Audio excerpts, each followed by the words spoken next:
बात बिहार चुनाव की। बिहार चुनाव 2025 को लेकर CM Nitish Kumar action mode में हैं। वो बागियों पर ताबड़तोड़ कार्रवाई कर रहे हैं और कुछ ही घंटों के अंदर नीतीश ने 16 बागी नेताओं को पार्टी से बाहर का रास्ता दिखा दिया।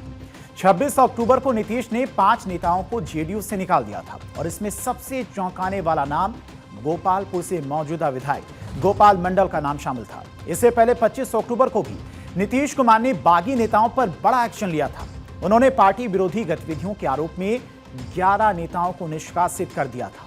पार्टी ने लगातार दूसरे दिन बागी नेताओं की दूसरी लिस्ट जारी करते हुए 5 और नेताओं को जेडीयू से निष्कासित कर दिया है। गोपाल मंडल समेत कई दिग्गज बाहर किए गए हैं। पार्टी विरोधी गतिविधियों में शामिल होने के चलते इन पर यह कार्रवाई हुई है। गोपाल मंडल मौजूदा विधायक हैं। इसके अलावा हेमराज सिंह पूर्व मंत्री रहे हैं, इन पर भी कार्रवाई हुई है। महेश्वर यादव पूर्व विधायक रहे, इनको भी पार्टी से निष्कासित किया गया है। संजीव श्याम सिंह पूर्व एमएलसी हैं, इन पर भी कार्रवाई हुई है। इसके अलावा प्रभात किरण, ये भी पार्टी विरोधी गतिविधियों में शामिल थे, इन पर भी कार्रवाई हुई है। पार्टी महासचिव डी चंदन कुमार सिंह ने पत्र जारी करते हुए लिखा कि बिहार विधानसभा चुनाव 2025 में पार्टी की विचारधारा, पार्टी विरोधी गतिविधियों और संगठनात्मक आचरण के विरुद्ध काम करने में संलिप्त रहने के कारण आपको तत्काल प्रभाव से पार्टी की प्राथमिक सदस्यता से निलंबित करते हुए पार्टी से निष्कासित किया जाता है। और यह आदेश उन सभी नेताओं को भेजा गया जिन पर पार्टी विरोधी गतिविधियों में शामिल होने या फिर बागी उम्मीदवारों के समर्थन में काम करने का आरोप है। जेडीयू ने पहली लिस्ट जारी करते हुए 11 बागी नेताओं को निष्कासित किया था और इनमें कई पूर्व विधायक, पूर्व जिला अध्यक्ष और वरिष्ठ पदाधिकारी भी शामिल थे। इन नेताओं पर आरोप था कि उन्होंने पार्टी के अधिकृत उम्मीदवारों का विरोध किया और स्वतंत्र या फिर विपक्षी प्रत्याशियों के पक्ष में प्रचार किया।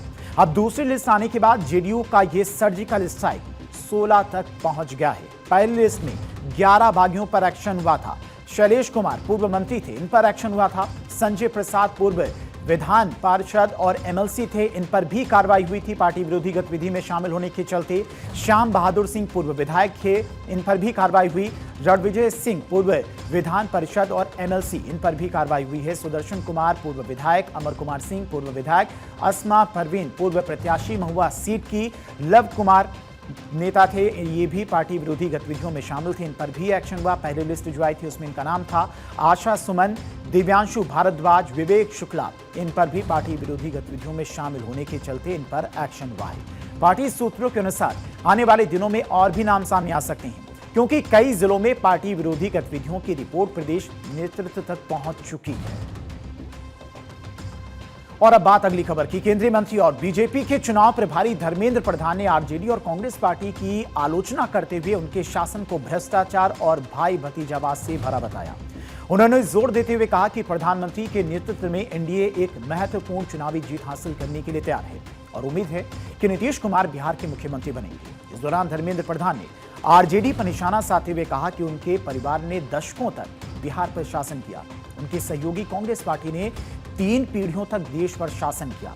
उनके समय में भ्रष्टाचार, भाई भतीजावाद और लोगों को कष्ट देना उनकी नीतियां थीं, जिन्होंने बिहार में जंगल राज बनाया। वे आज पटना में चांद, सूरज, तारे और हिमालय लाने का सपना देख रहे हैं जो कभी पूरा नहीं होने वाला है क्योंकि उनमें विश्वसनीयता की कमी है। बिहार की जनता ने ऐसे पाखंडियों को पूरी तरह से इनकार कर दिया है। पिछले 20 सालों से बिहार की जनता ने लगातार एनडीए को आशीर्वाद दिया है। बिहार में कहावत है, शादी के समय में कोहड़ा रोपना, उसमें से सब्जी बना के फिर बारातियों को खिलाना, ये ऐसे ही बात है।